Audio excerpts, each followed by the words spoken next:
बिस्मिल्लाहिर्रहमानिर्रहीम। आज हम डिस्कशन स्टार्ट करने जा रहे हैं। टेस्ट नंबर 7 है हमारा, यूनिट नंबर 11 होम्योस्टेसिस और यूनिट नंबर 12 मसल्स पर मुश्तमिल ये टेस्ट है। तो जी सबसे पहला क्वेश्चन था कि डीमाइनेशन इन लिवर इनिशियली प्रोड्यूस, बात इनिशियल स्टेजेस की हुई है। तो जब भी अमाइनो ग्रुप रिलीज होगा, डीमाइनेशन होगी, तो वो अमोनिया बनाएगी, अमाइनो ग्रुप बनाएगी। That ammonia further converted into urea. ठीक है, वो आगे लीवर का काम है, लेकिन शुरू में डीमाइनेशन के नतीजे में तो अमोनिया की ही फॉर्मेशन है।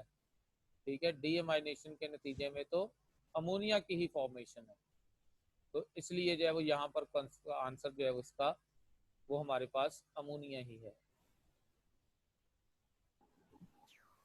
क्वेश्चन नंबर 2 है, which component is not filtered in वोम एंड कैप्सूल। तो जो लार्जर पार्टिकल्स हैं, लार्जर प्रोटीन्स हैं, वो फिल्टर नहीं हो सकती। रेड ब्लड सेल्स फिल्टर नहीं हो सकती, they can not pass through the bone and capsule. जो ग्लोमेरुलस है उसमें से वो पास आउट नहीं हो सकती। तो इसलिए जो शुगर्स हैं, जो अमाइनो एसिड्स हैं, जो यूरिया है, ये स्मॉलर मॉलिक्यूल्स हैं, तो ये तो आसानी से पास थ्रू हो जाएंगे। Proteins can not. So answer is proteins. All of the following are involved in kidney stone formation. अब देखें, किडनी स्टोन बेशक टॉपिक नहीं है, लेकिन आपको यूरिया, यूरिक एसिड, अमोनिया, उनके हवाले से जो तो आइडिया है ना कि कौन सी चीज जो है वो वेस्ट प्रोडक्ट्स में ऐसी है जो स्टोन फॉर्मेशन में भी है। जैसे आपने यूरिक एसिड का पढ़ा हुआ है, तो आपने वो पढ़ा कैल्शियम ऑक्सालेट स्टोन है या कैल्शियम फॉस्फेट स्टोन है, लेकिन ये यूरिक एसिड के स्टोन है। आपने कहीं पे भी ये नहीं पढ़ा था कि यूरिया के भी स्टोन्स बनते हैं किडनी में। ठीक है, ऐसा नहीं। तो यूरिया स्टोन फॉर्मेशन में जो है वो नहीं इन्वॉल्व, ये वेस्ट प्रोडक्ट है। Which one can bring about osmo regulation. ADH भी वाटर कंजर्वेशन का सबब बनते हुए ऑस्मो रेगुलेशन करवाएगा। एल्डोस्टेरॉन भी सोडियम आयन को कंजर्व करके ये ऑस्मो रेगुलेशन का सबब बनेगा, जिसकी वजह से पानी की कंजर्वेशन भी आगे होगी। और counter current mechanism, counter current multiplier, ये भी ऑस्मो रेगुलेशन के अंदर अपना रोल प्ले कर रहा है। सो आंसर इज डेल्टा। ठीक है, ये तीनों चीजें ही हैं जो ऑस्मो रेगुलेशन में अपना रोल प्ले कर रही हैं। नेक्स्ट वन ये है, presence of that in urine indicates the renal damage. Presence of indicates the renal damage. क्या चीज इंडिकेट कर रही है कि किडनी डैमेज हो चुका हुआ है। ठीक है, अब देखें, यूरिया तो यूरिन के अंदर होना ही होना है, वो तो नॉर्मल कंडीशन में भी है। ग्लूकोज भी बहुत नॉर्मल जो है वो आ सकती है, साल्ट्स भी आते हैं, लेकिन प्रोटीन्स ये नहीं है नॉर्मल यूरिन के अंदर, जो लार्जर प्रोटीन है। तो इसका मतलब है अगर प्रोटीन्स का लेवल बढ़ रहा है यूरिन के अंदर, ठीक है, तो ये इंडिकेट करता है कि देयर इज एबनॉर्मेलिटी, कोई ना कोई एबनॉर्मेलिटी है। ठीक है, एबनॉर्मेलिटी है। सो answer is proteins. Next question है जी, the central part of the kidney from where the renal artery and renal vein enter and leaves the kidney respectively is। हाँ जी, बात हो रही है उस पार्ट की, सेंट्रल पार्ट की, जिससे ये दोनों आर्टरी और वेन जो है एंटर और रिलीव कर रही हैं। That is called as hilus. ठीक है, कैविटी का अगर जिक्र होता तो वो पेल्विस होती। ठीक है, अगर यहाँ पर जो है वो एक आउटर कवरिंग का जिक्र होता तो वो कैप्सूल होता, आउटर पोर्शन का जिक्र होता तो वो कॉर्टेक्स होता। ये जिक्र है यहाँ पर एक डिप्रेशन का, जिसके थ्रू एंट्री है और एग्जिट है, ठीक है, वेसल्स का, that is the hilus. If due to some reasons aldosterone secretion is inhibited, then which one of the following event will take place। ठीक है, एल्डोस्टेरॉन की सिक्रीशन नहीं हो रही। एल्डोस्टेरॉन का काम है active Uptake of sodium ion from lumen into interstitium. यानी कि एल्डोस्टेरोन की वजह से इंटरस्टिशियल फ्लूइड में सोडियम का लेवल बढ़ जाता है। अच्छा, अब इससे यूरिन फॉर्मेशन तो नहीं रुकेगी, फर्क कहां पर आएगा, वो ल्यूमन या इंटरस्टिशियम के अंदर दोनों में सोडियम के लेवल का फर्क आएगा। ज्यादा सोडियम रीअब्सॉर्ब नहीं होगा, बल्कि वो सोडियम ज्यादा यूरिन के अंदर ही रहना शुरू हो जाएगा। इंटरस्टिशियल फ्लूइड के अंदर जो सोडियम का लेवल है वो कम हो जाएगा, क्योंकि एक्टिव अपटेक जो करवानी थी एल्डोस्टेरोन ने वो यहाँ पर जो वो नहीं हो पा रही। सो answer is beta. Process that is specifically involved in maintenance of pH, that is specific secretion, hydrogen ion की सिक्रीशन, ट्यूबुलर सिक्रीशन। जो फिल्ट्रेशन है, प्रेशर फिल्ट्रेशन, वो तो वेस्ट मटेरियल को जो है वो लेने के लिए है, ठीक है, उसको ब्लड से अलग करने के लिए है। दूसरी जानब अगर हम बात करें, जो सेलेक्टिव रीअब्जॉर्प्शन है वो यूजफुल कंटेंट्स को दोबारा ब्लड के अंदर लेके जाने के लिए है। जो कंसंट्रेशन ऑफ यूरिन जो है वो डेवलप करने के लिए, वहां पर जो है वो पीएच का रोल उस तरह से मेंटेनेंस नहीं हो रहा। पीएच जो है वो मेंटेन हो रही है due to hydrogen ion secretion, tubular secretion. So answer is beta.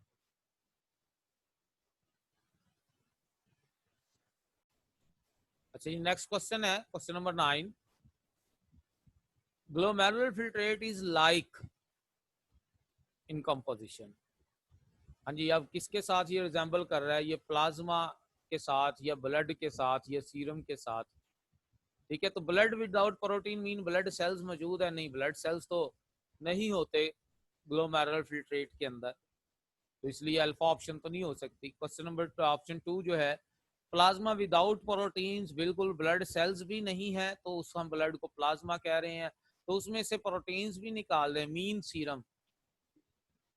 अब क्वेश्चन 3 ऑप्शन 3 जो है वो सीरम विदाउट एंटीबॉडीज, तो इसमें तो नहीं, सीरम विदाउट एंटीबॉडीज, एंटीबॉडीज की प्रेजेंस जो है वो मौजूद हो सकती है यूरिन के अंदर भी, इसलिए हम कई एक वर्टिब्रेट्स में से जो बायोटेक्नोलॉजी प्रोडक्ट है वो यूरिन से जो है वो आइसोलेट करते हैं।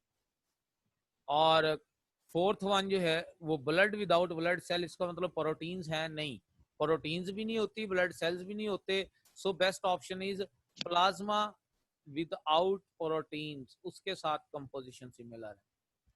Maximum amount of water is reabsorbed from, हाँ जी, सबसे ज्यादा रीअब्सॉर्प्शन पानी की है या कोई और कंटेंट्स की है, सबसे ज्यादा जो रीअब्सॉर्प्शन है that is from proximal convoluted tubule, ठीक है, that is from proximal convoluted tubule, maximum reabsorption वहां पर हो रही है, ठीक हो गया। नेक्स्ट है, human liver is involve in, human liver is involve in synthesis of iron है, डिटॉक्सिफिकेशन ऑफ फूड है, या स्टोरेज ऑफ बाइल है। स्टोरेज में तो रोल नहीं है इसका, ठीक है। तो रिसाइकलिंग ऑफ आयरन, रिसाइकलिंग में है, सिंथेसिस में नहीं है, ये डायरेक्ट सिंथेसिस नहीं कर रहा आयरन को, ये बल्कि क्या कर रहा है, जस्ट रिसाइकल कर रहा है। सो answer is recycling of iron, ठीक है। रिसाइकलिंग ऑफ आयरन के अंदर जो है वो इसका रोल है, रिसाइकलिंग ऑफ आयरन में इसका जो है वो रोल है। नेक्स्ट है, blood leaves glomerulus via, glomerulus को लीव कर रहा है, एंटर करता है थ्रू एफरेंट आर्टरियोल्स और लीव करता है थ्रू इफरेंट आर्टरियोल्स। ये बात हो रही है ग्लोमेरुलस की, ठीक है। अगर हम बात करें ये पेरिट्यूबुलर कैपिलरीज की, तो पेरिट्यूबुलर कैपिलरीज जो है ये लीव कर रही हैं, इंक्लूडिंग वाजा रेक्टा मिला के, ये उसके ट्यूबुलर पोर्शन को जो है वो लीव कर रहे हैं, नेफ्रॉन को लीव कर रही हैं, ठीक है। ये नेफ्रॉन की बात आएगी तो पेरिट्यूबुलर कैपिलरीज की बात आएगी, बात है यहाँ ग्लोमेरुलस की। और अगर किडनी की बात आएगी तो किडनी की सूरत में जो है वो आंसर रीनल वेन होना था।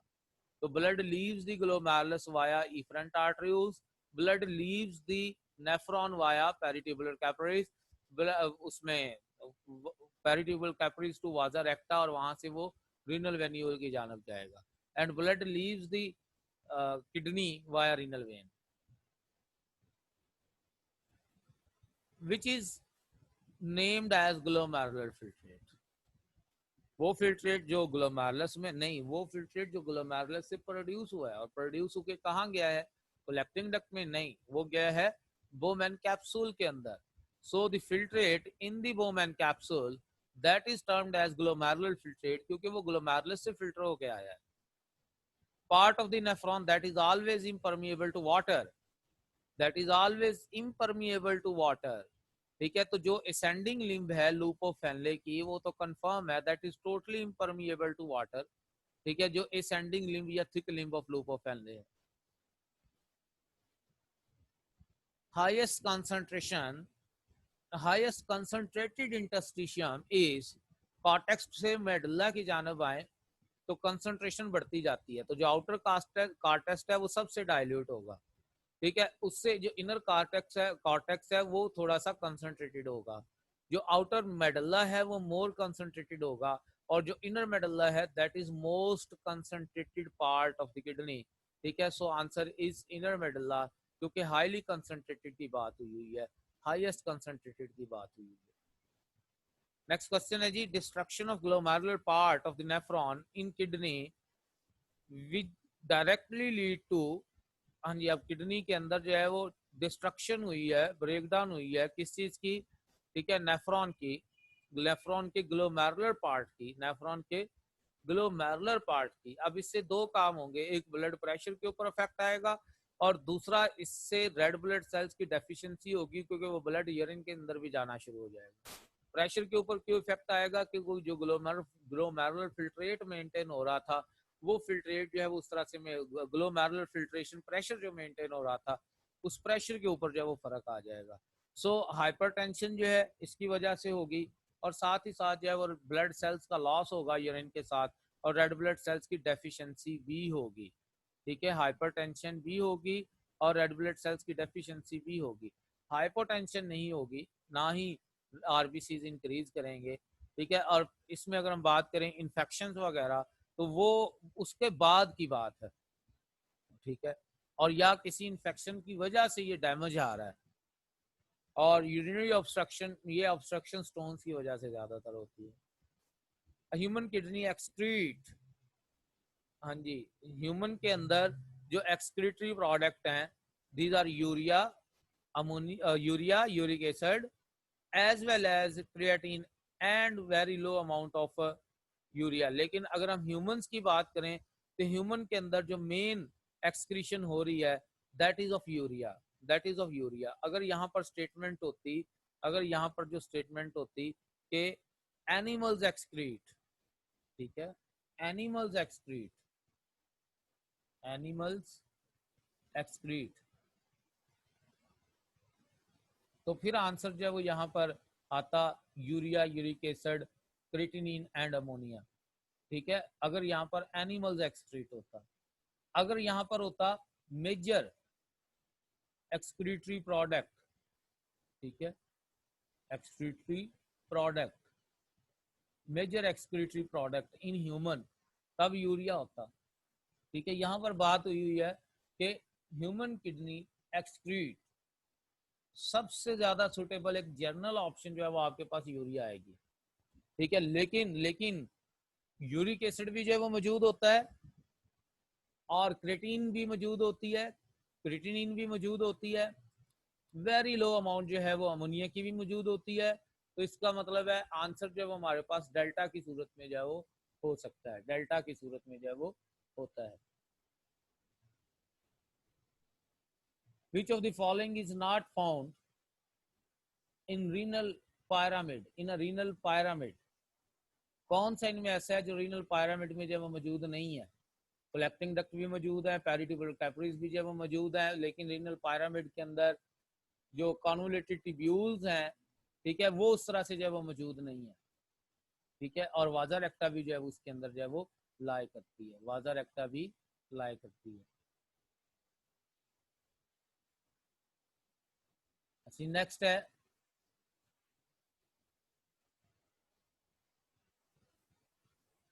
इन an adult passage of urine from bladder to urethra is consciously controlled by. अब इसमें देखें, यूरेथ्रा, ब्लैडर टू यूरेथ्रा, वो एक्सटर्नल जो यूरिथ्रल ऑरिफिस है उसके थ्रू जो है वो जाएगा और वहां से एक्सटर्नल। अब इसका कंट्रोल स्मूथ मसल्स के पास है या स्केलेटल के पास है? तो जब बात कॉन्शियस की आ गई, अडल्ट की आ गई, कॉन्शियस की आ गई, स्मूथ मसल्स हमारे कॉन्शियस नहीं है, ठीक है, स्मूथ मसल्स हमारे कॉन्शियस नहीं है। So best answer is skeletal muscle, और जो एक्सटर्नल स्फिंक्टर्स होते हैं वहां पर वो होते भी स्केलेटल मसल के ही हैं, ठीक है। सो स्केलेटल मसल, ठीक है। नेक्स्ट क्वेश्चन है, the main function of kidney is, और फंक्शंस दिए हुए हैं, अब इसमें से कौन कौन से हैं? उसमें से एक बात हुई है regulation of white blood cell production की, कंट्रोल ऑफ बॉडी टेम्परेचर की, ब्रेकडाउन ऑफ टॉक्सिक सब्सटेंसेस की, एक्सक्रीशन ऑफ नाइट्रोजनस वेस्ट की, मेंटेनेंस ऑफ वाटर बैलेंस की। तो पॉइंट नंबर 4 और 5 तो कंफर्म फंक्शन है, तो इसलिए अल्फा ऑप्शन 2 ओनली ये तो मुमकिन नहीं है, बीटा ऑप्शन 2 एंड 4 ये भी मुमकिन, क्योंकि फिफ्थ भी उसका काम है, ठीक है। 1 3 एंड 4 तो फोर्थ भी उसका काम है, फिर चार्ली ऑप्शन में फोर्थ का जिक्र ही नहीं है। लेकिन ये जो डेल्टा ऑप्शन है ना, ये तो क्लियर कट है, ठीक है। डेल्टा ऑप्शन जो है वो क्लियर कट है कि जो पॉइंट नंबर 4 और पॉइंट नंबर जो है वो 5 है, ये तो एग्जैक्ट फंक्शन है एक किडनी के।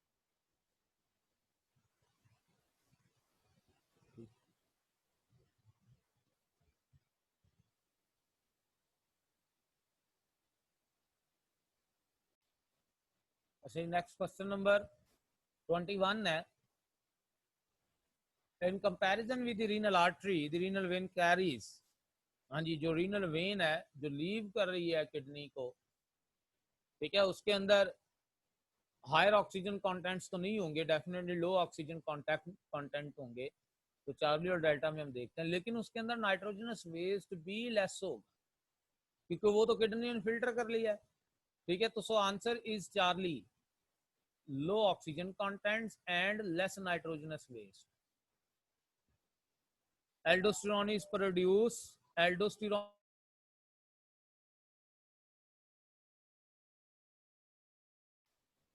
एल्डोस्टेरोन इज प्रोड्यूस फ्रॉम, हाँ जी, इसमें देखें प्रोडक्शन की बात हुई हुई है एल्डोस्टेरोन की, तो पिट्यूटरी से तो नहीं है ये, ठीक है, ये मेडल्ला से है या कॉर्टेक्स से है।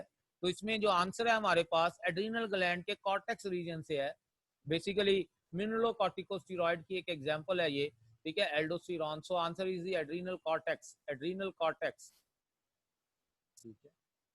नेक्स्ट है जी हमारे पास question, the main secretion by the tubular epithelium, ये पहले भी डिस्कस कर दिया था पीएच मेंटेनेंस के लिए, that is the hydrogen ion.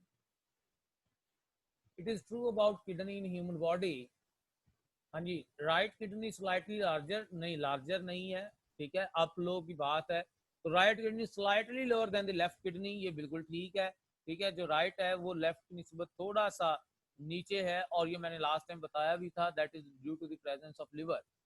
तो मोर एक्टिव नहीं, वो नॉर्मली दोनों एक जैसे ही है, ठीक है, या कंसंट्रेटेड यूरिन बनाने, इसमें भी ऐसा नहीं, दोनों एक जैसा ही काम करते।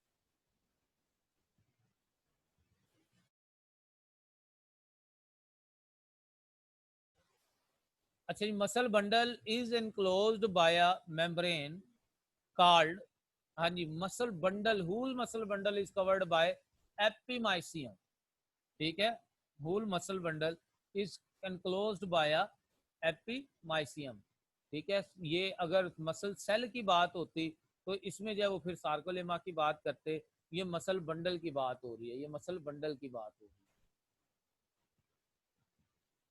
These have multinucleated cell with regular stratifications, ठीक है, तो स्मूथ में तो यूनी होता है, कार्डियक में मल्टी नहीं है, वन टू मैनी है, तो स्केलेटल मसल ही है, और इसमें रेगुलर स्ट्रेटिएशन भी है, आंसर इज चार्ली।